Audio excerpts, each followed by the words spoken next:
आज मैं समझाने जा रहा हूँ सुमाला मूवी को जो एक इंडोनेशियन मूवी है। क्या आपने इसे देखा है? अगर नहीं तो आपको ज़रूर देखनी चाहिए क्योंकि ये फ़िल्म दिल, दिमाग और भावनाओं को झकझोर कर रख देती है। फ़िल्म की शुरुआत में गाँव के कुछ बच्चे खेल के मैदान में जाने के लिए तैयार हो रहे थे। जाने से पहले अब्दी के पिता ने उन्हें चेतावनी दी, अंधेरा होने से पहले घर लौट आना। सभी बच्चों ने सिर हिलाकर हामी भरी और दौड़ते हुए निकल पड़े। बच्चे घंटों तक खेलते रहे जब तक कि सूरज डूबने न लगा। धीरे धीरे सब अपने अपने घर लौट गए, लेकिन अब्दी और उसका दोस्त अभी भी खेलना चाहते थे। खेलते खेलते अचानक उनकी गेंद दूर खेतों में जा गिरी। अब्दी ने घबराकर कहा, चलो अब घर चलते हैं, लेकिन उसका दोस्त जिद करने लगा, नहीं, पहले गेंद लानी होगी। शाम का धुंधलका गिर आया था। उसका दोस्त खेतों में घुस गया, लेकिन गेंद कहीं दिख नहीं रही थी। तभी अजीब सी चुप्पी छा गई। अचानक अंधेरा घना हो गया। जैसे ही उसका दोस्त आगे बढ़ा, उसने देखा एक लड़की खड़ी थी, हाथ में उनकी गेंद, पर उसका चेहरा, वह किसी दानवी लड़की की तरह दिख रही थी। अब्दी का दोस्त डरने के बजाय उस लड़की के पीछे पीछे चल पड़ा। अब्दी घबरा गया, रुको, मत जाओ, लौट आओ। लेकिन वह नहीं रुका। जब अब्दी खेतों से बाहर आया तो उसने देखा वह लड़की उसके दोस्त को पकड़ चुकी थी और उसने पत्थर उठाकर उसके सिर पर दे मारा। अब्दी के रोंगटे खड़े हो गए। बचाओ! वह डर के मारे गांव की तरफ भागा और चिल्लाने लगा, सब लोग आओ, जल्दी आओ! गांव वाले इकट्ठा हुए और अब्दी की बात मानकर उसके दोस्त को ढूंढने चल पड़े। लेकिन जहां अब्दी ने उसे आखिरी बार देखा था, वहां कोई नहीं था। और फिर नदी के किनारे एक बड़े पत्थर पर उसके दोस्त की लाश पड़ी थी। गांव में खौफ फैल गया। मृतक लड़के के पिता का गुस्सा फूट पड़ा। ये सब अब्दी ने किया है। ये झूठ बोल रहा है। वह अवधि पर टूट पड़ने वाला था, तभी गांव के एक बड़े परिवार के सदस्य ने आकर कहा, रुको, मैं अवधि पर विश्वास करता हूं, वह सच बोल रहा है। यह सब सुमाला ने किया है। गांव के लोग चौंक गए। सुमाला? ये कौन है? फिर उस आदमी ने एक पुरानी दहलाने वाली कहानी सुनाई। 89 साल पहले गांव के सबसे अमीर आदमी सोरजिमान के कोई संतान नहीं थी। उसके चाचा उसकी जमीन हड़पना चाहते थे ताकि उनका खुद का वंश आगे बढ़े। यह सुनकर सोरजिमान आग बबूला हो गया। गुस्से में वह घर आया और अपनी पत्नी से गर्जा, अगर 1 साल में बच्चा नहीं हुआ तो मैं दूसरी शादी कर लूंगा। पत्नी को यह सुनकर गहरा सदमा लगा। तभी उसे एक रहस्यमयी औरत के बारे में पता चला जो बांझ महिलाओं को संतान प्राप्ति में मदद करती थी। यह बात अजीब लगी, लेकिन उम्मीद के सहारे वह अपनी नौकरानी को लेकर उस औरत के पास पहुंची। जैसे ही वह वहां पहुंची, बूढ़ी औरत ने ठंडी आवाज में कहा, तुम्हें संतान चाहिए? सोएर्जिमान की पत्नी ने सहमते हुए कहा, हाँ, मुझे एक बच्चा चाहिए। बूढ़ी औरत ने आंखें गड़ा दी। ठीक है, तुम्हारी इच्छा पूरी होगी, लेकिन सुन लो, मैं यह सब काले जादू से करती हूं। मेरी शक्ति का स्रोत शैतान है। सोएर्जिमान की पत्नी डर गई। शैतान मतलब? बूढ़ी औरत हंसी, तुम्हें 2 बेटियां होंगी, एक तुम्हारी होगी और दूसरी शैतान की। पत्नी की आंखें फटी रह गई। शैतान की बेटी? हाँ, एक बेटी कोमल होगी, पर दूसरी, वह राक्षसी होगी। और याद रखना, शैतान की बेटी को नुकसान मत पहुंचाना, वरना अंजाम बहुत बुरा होगा। अगर तुमने ये किया तो सब कुछ बर्बाद हो जाएगा। इस बार इस औरत को सिर्फ एक बच्चा चाहिए था, इसलिए उसने इस बूढ़ी औरत की हर बात मान ली। बूढ़ी औरत ने कुछ अनुष्ठान किए और खून में कुछ मिलाकर इस औरत को पिला दिया और कहा, आज से ठीक 2 महीने बाद तुम्हें खुशखबरी मिलेगी। 2 महीने बीत गए और सच में वह अनुष्ठान सफल हो गया। सोएर्जीमन की पत्नी गर्भवती थी। सोएर्जीमन खुशी से पूरे गांव में यह खबर फैलाने को कहता है। और यहाँ सोएर्जीमन, जिसे पहले से ही पता था कि उसे 2 बेटियां होंगी, उनके नाम सोचने लगता है। एक का नाम सुमाला होगा और दूसरी का कुमाला। समय बीता है और वह दिन भी आ जाता है जब सोएर्जीमन की बेटियों का जन्म होना था। तभी हम देखते हैं कि उसके कमरे में एक राक्षस सोफे पर बैठा है। जैसे ही पहली बेटी का जन्म होता है, उसमें कोई हलचल नहीं होती। सबको पता चलता है कि वह मृत पैदा हुई है। लेकिन जैसे ही दूसरी बेटी जन्म लेती है, सब दंग रह जाते हैं। उसका चेहरा भयानक रूप से विकृत था, बिल्कुल बदसूरत। सोरजीमन ने जैसे ही उसे देखा, उसका खून खौल उठा। गुस्से में वह बाहर गया, चाकू उठाया और अपनी ही बेटी को मारने के लिए दौड़ पड़ा। लेकिन उसकी पत्नी ने उसे रोक लिया। नहीं, मत करो ऐसा, क्योंकि उसने एक शैतान से सौदा किया था। कि वह अपनी दोनों बेटियों को बहुत प्यार से पालेगी। लेकिन सोएटजीमन को इस सौदे के बारे में कुछ नहीं पता था। उसने चाकू उठाया और अपनी बेटी को बेरहमी से मार डाला। जैसे ही वह बच्ची मरी, पहली बेटी जो मरी हुई थी अचानक जिंदा हो गई और जोर जोर से रोने लगी। यह देखकर सोएटजीमन खुशी से झूम उठा। मेरी बेटी जिंदा है। गांव वालों को यह खबर दी गई कि अब उसके पास एक बेटी है। कुछ साल बीते हैं और पता चलता है कि उसकी बेटी भी अधपक्षाघात पैलिसिस से ग्रसित है। उसका पूरा दायां हिस्सा, हाथ पैर कुछ भी नहीं चलता था। उन्होंने उसका नाम खुमाला रखा। अब यहां हम जानते हैं कि सोएटजीमन भी बचपन में ऐसा ही था, लेकिन कुछ उपचारों के बाद वह ठीक हो गया था, पर खुमाला पर कोई इलाज काम नहीं करता। एक दिन वह साइकिल चला रही थी। जैसे ही उसकी मां उसे रोकती है, वह भयंकर गुस्से में आ जाती है। मत रोक मुझे। वह अपनी मां से बदतमीजी करती है। यह देखकर सोएटजीमन आग बबूला हो जाता है। बस, बहुत हुआ। वह गुस्से से कुमाला को उठाकर उसके कमरे में फेंक देता है। वहां वह पागलों की तरह अपना सिर दीवार पर मारने लगती है। ऐसा लग रहा था जैसे कोई उस पर सवार हो गया हो। लेकिन ये लोग इसे समझ नहीं पाए और उसे पागल समझ लिया। स्वेटजीमन को यह बर्दाश्त नहीं था कि उसकी बेटी पागल हो। यह मेरी बेटी नहीं हो सकती। गुस्से में उसने कुमाला को अंधेरे काल कोठरी में कैद कर दिया। सालों बीत गए, लेकिन आज भी कोई कुमाला से प्यार नहीं करता था, यहां तक कि उसकी मां भी नहीं। और ये सब बातें उसकी मां को अंदर ही अंदर कचोटती रहती, क्योंकि उसे याद था कि उसने शैतान से वादा किया था कि वह अपनी दोनों बेटियों को प्यार से पालेगी। पर एक तो जन्म लेते ही मार दी गई और दूसरी को एक अंधेरे कालकोठरी में सड़ने के लिए छोड़ दिया गया। एक दिन कुमाला भाग जाती है। वह सीधे बाजार में पहुंचती है। वहां बच्चे उसे देखते ही हंसने लगते हैं। एक बदसूरत लड़की। वे उसका मजाक उड़ाते हैं, उसे पत्थर मारते हैं, उसके ऊपर कीचड़ फेंकते हैं। कुमाला बहुत दुखी हो जाती है। इसी बीच सोएटजीमन और उसकी पत्नी भी वहीं से गुजर गुजर रहे थे। उन्होंने देखा कि उनकी बेटी पर लोग जुल्म कर रहे हैं, लेकिन उन्होंने कुछ नहीं किया। कुछ भी नहीं। उसके बाद सोएटजीमन एक नौकर को भेजता है, उससे घर ले आओ। जैसे ही कुमाला घर पहुंच, जीमन गुस्से से जल रहा होता है। उसने हंटर उठाया और उसे बेरहमी से पीटना शुरू कर दिया। कितनी बार कहा है घर से बाहर मत निकलना। कुमाला चीखती रही, लेकिन कोई उसकी पुकार सुनने वाला नहीं था। सुम, जो सोजीमन की पत्नी की नौकरानी थी, वह कुमला से बहुत प्यार करती थी। उसने कुमला को बचाने की कोशिश की, लेकिन ज्यादा कुछ नहीं कर पाई। जब सोजीमन उसे पीटकर वहां से चला गया तो सुम ने कुमला की कमर पर दबा लगाई। उसने उसे सुकून दिया और कहा, पियानो बजाओ, तुम्हें अच्छा लगेगा। आज कुमला का जन्मदिन था, लेकिन किसी को याद नहीं था, सिर्फ सुम को। उसने कुमला के लिए एक गुड़िया बनाई थी, जिसे प्यार से उसे तोहफे में दिया। रात को जब कुमला सो गई तो आधी रात को उसकी अलमारी का दरवाजा खटखाया। अंदर से कोई निकला। यह सुमाला की आत्मा थी, उसकी मरी हुई बहन। कुमला डर गई, लेकिन सुमाला ने उसे गले लगा लिया और कहा, डरो मत, मैं तुम्हें कोई नुकसान नहीं पहुंचाऊंगी। मैं तुम्हारी बहन हूं। मुझे भी तुम्हारे पिता ने मार दिया था, जैसे अब वे तुम्हें तकलीफ दे रहे हैं। मैं इसका बदला लूंगी। सुमाला की आत्मा अजीब तरह से हंस रही थी, जैसे कुछ भयानक होने वाला था। उसकी परछाई तक आईने में नहीं दिख रही थी। अगले दिन जब कुमला पियानो बजा रही थी तो उसके पिता गुस्से से तिलमिला उठे। उन्होंने उसे जोर से थप्पड़ मारा। उसकी मां वहीं बैठी थी, लेकिन उसने कुछ नहीं कहा। कुमला को फिर से चुप करा दिया गया। उसकी मां भी उससे प्यार नहीं करती थी। लेकिन तभी सुम ने उसे हिम्मत दी और एक चमत्कार हुआ। कुमला उठकर चलने लगी, जबकि वह चल नहीं सकती थी। वह सीधे अपने पिता के स्टडी रूम में गई, वहां रखे पेन को उठाया और धीरे से उनके हाथ पर मारा। उसके पिता हैरान रह गए। ये कैसे संभव है? मेरी बेटी चल कैसे रही है? लेकिन यह सब कुमला नहीं, सुमाला की आत्मा कर रही थी, और इसकी सजा कुमला को मिली। उसके पिता ने उसे क्रॉस से बांधकर गांव के बीच जलते सूरज में लटका दिया। कोई उसे बचाने नहीं आया। अब सुमाला बदला लेगी। रात के खाने पर जब उसके पिता उसे खाना खिला रहे थे, तभी सुमाला ने फिर से कुमला के शरीर पर कब्जा कर लिया।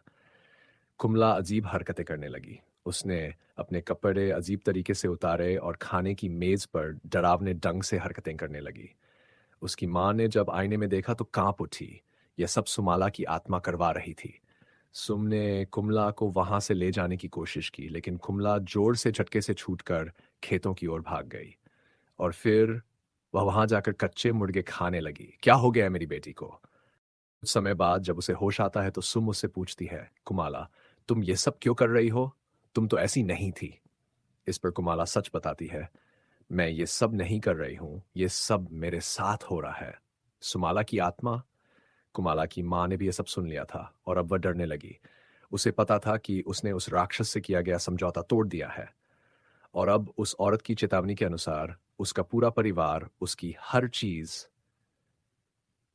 सब बर्बाद हो जाएगा। अब उसे समझ आ गया कि अगर कोई उसकी मदद कर सकता है तो बस वही बूढ़ी औरत है। वह घबराकर नदी के पास उस औरत से मिलने जाती है, लेकिन जो आदमी उसे नदी पार करवाता है वह कहता है, वह औरत तो 1 महीने पहले मर चुकी। अब डर के मारे वह अपनी नौकरानी सब सच बता देती है। मैंने मैंने गर्भवती होने के लिए एक राक्षस की मदद ली थी। मैंने उससे सौदा किया था और मैंने वह सौदा तोड़ दिया। अब कुछ बहुत बुरा होने वाला है। समय बीता गया, लेकिन सालों तक कुमाला के साथ बुरा व्यवहार होता रहा।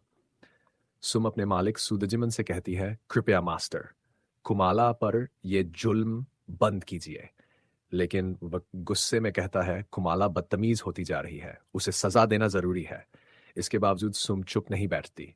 वह कुमाला के पास जाती है और कहती है, कुमाला, मैं तुम्हारी हूं। मैं तुमसे बहुत प्यार करती हूं, चाहे तुम कैसी भी हो। यह सुनकर कुमाला का सुम के प्रति सम्मान और बढ़ जाता है, लेकिन अपने माता पिता के लिए और भी घट जाता है। अगले ही बच्चे फिर से कुमाला को चिढ़ाने आ गए, जिनसे कुमाला बाजार में मिली थी। अरे कुमाला, नीचे आओ, खेलते हैं। जैसे ही कुमाला नीचे आई, उन्होंने उसका मजाक उड़ाया, उसके चेहरे पर कीचड़ फेंका और गेंद से मारा। बस बहुत हुआ। आंटी सुम ने दौड़कर उन लड़कों को भगा दिया। कुमाला के माता पिता दूर खड़े ये सब देख रहे थे, लेकिन उन्होंने उन बच्चों को रोकने की कोई कोशिश तक नहीं की। फिर सजा के तौर पर कुमाला को फिर से काल कोठरी में बंद कर दिया गया। लेकिन रात में कुमाला की माँ को अंधेरे कमरे से अजीब अजीब आवाजें आने लगीं। वह उठकर देखने जाना चाहती थी, लेकिन उसके पति ने कहा, यह सब तुम्हारा वहम है, बैठो यहाँ। पर वहम नहीं था। कुमाला खुद को आजाद कर चुकी थी, क्योंकि सुमाला की आत्मा ने उसे पूरी तरह से अपने कब्जे में ले लिया था। उसने एक खंजर उठाया और वहां से निकल पड़ी। खेतों की तरफ हम देखते हैं कि सुमाला की आत्मा उसके पीछे पीछे चल रही है। उसने उस बच्चे को ढूंढा जिसने उसके विकलांग होने का मजाक उड़ाया था। वह बच्चा कुमाला को चलते हुए देखकर और उसके पीछे सुमाला की आत्मा को देखकर बुरी तरह से दहशत में आ गया। अरे मम, मुझे जाने दो।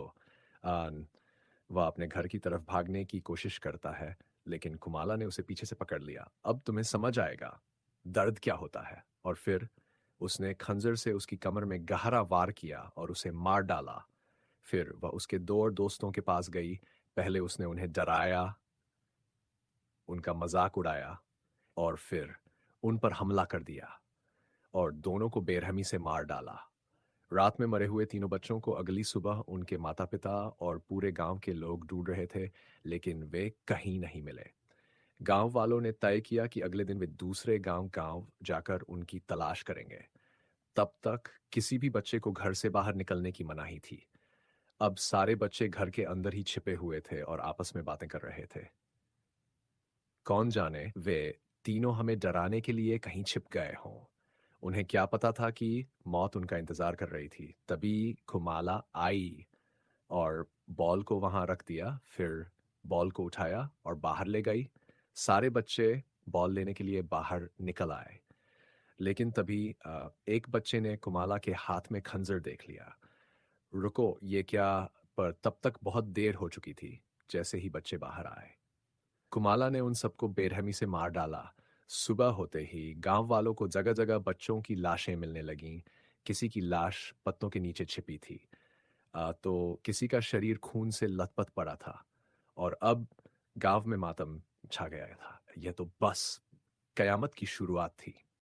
कुएं के पास जबकि एक और लाश कुएं के अंदर छुपाई गई थी, क्योंकि जब सुम ने पानी निकाला तो कुएं से खून निकल रहा था। सभी बच्चों की लाशें खेतों में पड़ी थीं और उनके सिर धड़ से अलग थे। सभी सिर एक लकड़ी पर इस तरह गुंथे हुए थे जैसे मोतियों की माला हो।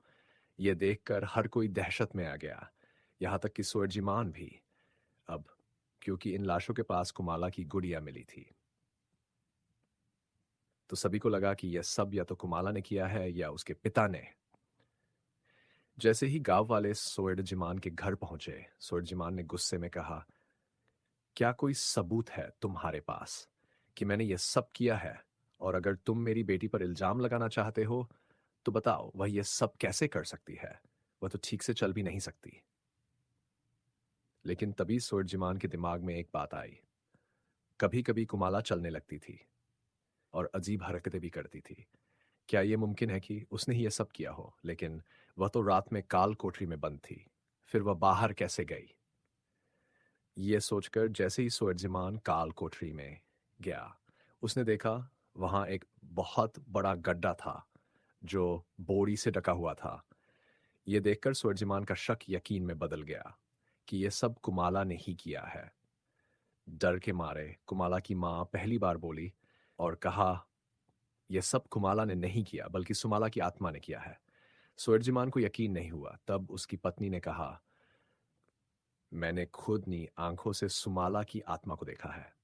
अब यह सच जानने के लिए सोएर्जिमान सीधा कुमाला के कमरे में गया और उससे वादा किया, अगर तुम सच बताओगी तो मैं तुम्हें कोई नुकसान नहीं पहुंचूंगा। बताओ, यह सब किसने किया? कुमाला की आंखों में डर था। उसने कहा, पापा, यह सब सुमाला की आत्मा ने किया है। मैंने बहुत कोशिश की उसे रोकने की, लेकिन वह मेरी बात नहीं सुनती। उसने मुझसे वादा किया है कि वह उन सभी लोगों को मार डालेगी जिन्होंने मुझे तंग किया है। यह सुनकर सोएजिमान खुद डर गया, क्योंकि उसने खुद अपनी बेटी पर सबसे ज्यादा जुल्म किए थे। डर के मारे वह नीचे आया और अपने नौकर से कहा, कुमाला को और मजबूती से बांध दो ताकि वह चल ना सके और सुमाला की आत्मा उसे कुछ करने के लिए मजबूर ना कर सके। अब वह एक तांत्रिक के पास गया ताकि इस सब का कोई समाधान निकाला जा सके। तांत्रिक ने कुछ मंत्र पढ़े और सच जानने की कोशिश की। वह सब कुछ देख लेता है कि सोएर्जिमान की पत्नी ने सिर्फ संतान प्राप्ति के लिए एक राक्षस से सौदा किया था। और आज कुमाला और सुमाला का 9वां जन्मदिन था। रात होते ही जब नौकर खाना देने गया, कुमाला को पसंद नहीं आया। उसने बदलने को कहा, लेकिन नौकर बदतमीजी करने लगा। गुस्से में कुमाला ने पास पड़ी एक तिलचट्टा उठाया और अजीब तरीके से खाने लगी। उसे वह स्वादिष्ट लगा। यह देखकर नौकर भी डर गया। दृश्य बदलता है। अब तांत्रिक और सोएर्जिमान बात कर रहे हैं। तभी तांत्रिक की आंखें सफेद हो जाती है। वह घबरा जाता है और कांपते हुए कहता है, आज दानव यानी सुमाला पूरी तरह पर काबू पा चुकी है और सब कुछ नष्ट कर देगी। इस बच्चे को रोकने के लिए और इसकी शक्तियों को कम करने के लिए शमन ने सोएर्जिमन को एक खंजर दिया और कहा, तुम बस इसकी शक्तियां कम करो और इसे मेरे पास ले आओ, बाकी मैं देख लूंगा। शमन ने उसे यह भी चेतावनी दी, अगर यह तुम्हारे हाथ से फिसल जाए और तुम इसे मेरे पास लाने में असमर्थ हो जाओ तो इस खंजर को कुमाला के दिल में घोंप देना, इसे वहीं मार देना, क्योंकि इस शैतान की संतान को अगर इस मानव दुनिया में छोड़ दिया तो यह बार बार इंसानों को मारती रहेगी। अब दिखाया जाता है कि कुमाला आजाद हो चुकी है, स्पष्ट स्पष्ट रूप से सुमाला की मदद से। वह अब नौकर के कमरे से बाहर आती है और रोने का नाटक करती है। वह नौकर जिसने उसे अच्छा खाना नहीं दिया था, जब वह उसे पकड़ने की कोशिश करता है, कुमाला उसे मारने के लिए झपट पड़ती है। वह आदमी डर कर भागने लगता है। कुमाला उसके पीछे दौड़ती है। वह व्यक्ति अपनी जान बचाने के लिए इधर उधर भाग रहा था, लेकिन कुमाला ने दरवाजे को तोड़ दिया, उसमें खंजर घोंप दिया और घर के अंदर आ गई। वह आदमी खुद को बचाने के लिए भाग रहा था। तभी कुमाला ने घूमते हुए खंजर उसके पीछे फेंका, जो सीधा उसकी पीठ में जा धंसा। वह वहीं गिरकर मर गया। इसके बाद हमें कुमाला की मां दिखाई जाती है, जिसकी आंखें पियानो की आवाज सुनकर खुलती हैं। जब उसकी मां नीचे आई तो उसने देखा कि कुमाला पियानो बजा रही थी। उसे देखते ही कुमाला अजीब तरीके से भागती हुई उसकी ओर दौड़ी, हाथ में खंजर लिए। मां ने शीशे में देखा, यह सब सुमाला करवा रही थी। नहीं, वह सुमाला से माफी मांगने लगी। मुझे माफ कर दो, मुझे माफ कर दो, और पीछे हटने लगी। तभी उसकी नजर अपने मरे हुए नौकर की लाश पर पड़ी। उसे एहसास हो गया कि अब ये दोनों उसे भी मार डालेंगे। नहीं। वह अपने कमरे की ओर भागती है, दरवाजा बंद करती है और उसके सामने एक स्टूल रख देती है। कुमाला लगातार दरवाजे को खंजर से मार रही थी। फिर पूरी ताकत से दरवाजे को धक्का देती है। दरवाजा खुल जाता है। कुमाला की मां रोती रही। कुमाला, मत करो, मैं तुम्हारी मां हूं। लेकिन कुमाला ने कोई दया नहीं दिखाई। उसने खंजर मां की टांग में घोंप दिया। मां दर्द से चीख पड़ी। आहे। वह जानती थी कि अब सुमाला पूरी तरह से कुमाला के शरीर पर हावी हो चुकी है। सुमाला, मेरी आखिरी इच्छा सुनो। मुझे बस एक बार कुमाला से बात करने दो। तभी सुमाला ने कुमाला पर से अपना नियंत्रण हटा दिया। मां ने रोते हुए कहा, कुमाला, मुझे माफ कर दो। मैंने हमेशा तुम्हारे साथ बुरा किया, बस खुद को बचाने के लिए। मैं बहुत बुरी मां थी। मां। कुमाला रोने लगी, लेकिन तभी, नहीं, नहीं। सुमाला ने फिर से कुमाला पर कब्जा कर लिया और फिर उसने अपनी मां के हाथ काट दिए। फिर उसके शरीर पर बार बार खंजर घोंपा। इसी दौरान सोएजिमन घर लौट आया था। यह क्या हुआ? पहले उसने नौकर की लाश देखी, फिर अपनी पत्नी की खून से लथपथ लाश। नहीं, वह पूरी तरह बिखर गया। उसे समझ आ गया यह सब उसकी गलती थी। मैंने ही सुमाला को मारा। मैंने ही कुमाला के साथ बुरा किया। अब मेरी पत्नी को इसकी सजा मिल गई। वह सोच ही रहा था कि अचानक ठक ठक उसने अपने कमरे में कुर्सी हिलने की आवाज सुनी। कौन है वहां? उसने देखा कुमाला बैठी थी और सुमाला उस कुर्सी को हिला रही थी। नहीं। सुमाला फिर से कुमाला के शरीर में समा गई और अब वह अपने पिता की ओर झपट पड़ी, उसे मारने के लिए। सोएजिमन ने खुद को बचाने के लिए तुरंत घर से भागा। वह गांव पहुंचा और ड्रम बजाकर सभी को जगाया। गांव वालों, उठो, अभी पत्नी मर गई, मेरा नौकर मर गया। गांव वाले तुरंत उसके घर आए। उन्होंने जब दोनों लाशें देखी तो दुखी हो गए। लेकिन तब तब सोएजिमन ने कहा, हमें कुमाला को ढूंढना होगा। उसे शमन के पास ले जाना होगा। गांव वाले स्तब्ध रह गए। क्या कुमाला ने ये हत्याएं की हैं? अब सब समझ गए थे। हां, ये सब कुमाला ने ही किया है। लेकिन गांव के बाकी बच्चों को भी कुमाला ने मार डाला था। यह देखकर वे सब गुस्से से भर गए और कुमाला को मारने के लिए निकल पड़े। लेकिन कुमाला को मारना मुमकिन नहीं था। इससे पहले कि सुदजीमन उन्हें यह समझा पाता, वे लोग जा चुके थे। अब सुदजीमन खुद कुमाला की तलाश में निकला, अपने साथ एक खंजर, रस्सी और कुछ और चीजें लेकर। जैसे ही वह आगे बढ़ा, उसने कुमाला को देखा, लेकिन अगले ही पल कुमाला जंगल की ओर भाग गई। जैसे ही सुदजीमन खेतों में पहुंचा, अचानक किसी ने उस पर हमला कर दिया। यह कुमाला थी। अपनी जान बचाने के लिए सुदजीमन ने पास पड़ा एक पत्थर उठाया और कुमाला के सिर पर दे मारा, जिससे वह बेहोश हो गई। वह उसे मारना चाहता था, लेकिन कर नहीं पाया। उसे समझ आ गया था कि इस सब में कुमाला की कोई गलती नहीं थी। असली दोषी तो सुमाला और उसकी पत्नी थे। उसे बहुत अफसोस हुआ कि उसने अपनी बेटी से कभी प्यार नहीं किया। वह जोर जोर से रोने लगा। उसने कुमाला को एक बोरी में बंद कर दिया, लेकिन अचानक देखा कि उसकी बेटी बोरी से गायब हो गई। असल में उसने खुद ही उसे बोरी से बाहर निकाला था और फिर कुमाला उस पर हमला करने के लिए आगे बढ़ी। लेकिन इस बार सुदजीमन उसे और नुकसान नहीं पहुंचाने देना चाहता था। उसने सीधे कुमाला के दिल पर हमला किया और वह जमीन पर गिर गई। लेकिन कुछ देर बाद वह होश में आ गई, हंसते हुए। सुजीमन यह देखकर पूरी तरह से हैरान था। तब कुमाला ने बताया कि जब से वह इस शरीर में आई है, उसका पूरा शरीर बदल गया है। उसका दिल भी बाईं तरफ से दाईं तरफ खिसक गया है। इसलिए जो वार सुदजीमन ने उसके दिल पर किया, वह गलत जगह पर लगा और न वह मरी, न ही सुमाला। अब सुमाला ने अपने पिता को मार दिया। पहले तो उसने उसके हाथ से खंजर छीना और फिर उसका पेट इतनी बुरी तरह चीर दिया कि उसकी आंतें बाहर आ गई। इसके बाद उसने पास पड़े दो छोटे पत्थर उठाए और सूदजीमन की आंखों में घोंप दिए। सुबह गांव वालों ने सूदजीमन की लाश को क्रॉस पर टंगे हुए पाया, ठीक वैसे ही जैसे उसने कुमाला को सजा दी थी। इसके बाद दृश्य वर्तमान में लौटता है और हमें वह व्यक्ति दिखाई देता है जो ये पूरी कहानी गांव वालों को सुना रहा था। यह लड़का असल में सुम का बेटा था, जो उस रात घर से भाग गया था। इसीलिए वह और उसकी बेटी बच गए थे। वह बताता है कि आज भी अगर बच्चों की जान जा रही है, तो इसका मतलब है कि सुमाला अब भी इस गाँव में जिंदा है। और अगर हमें अपने बच्चों को बचाना है, तो किसी भी हाल में सुमाला को पकड़कर मारना होगा। उसने गाँव वालों से कहा कि जब तक सुमाला न मिले, कोई भी अपने बच्चों को रात में बाहर न जाने दे।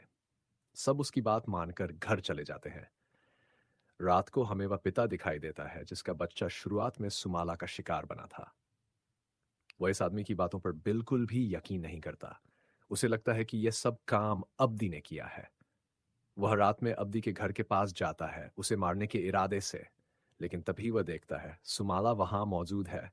वह इस समय एक मरे हुए इंसान का शव खा रही थी, और यहीं पर फिल्म खत्म हो जाती है। यह बताते हुए कि यह एक सच्ची घटना है। इंडोनेशिया में सेंट्रल हवा के पास सच में एक गांव है जहां एक लड़की रहती है। इसी वजह से वहां के लोग अपने बच्चों को रात में बाहर नहीं जाने देते।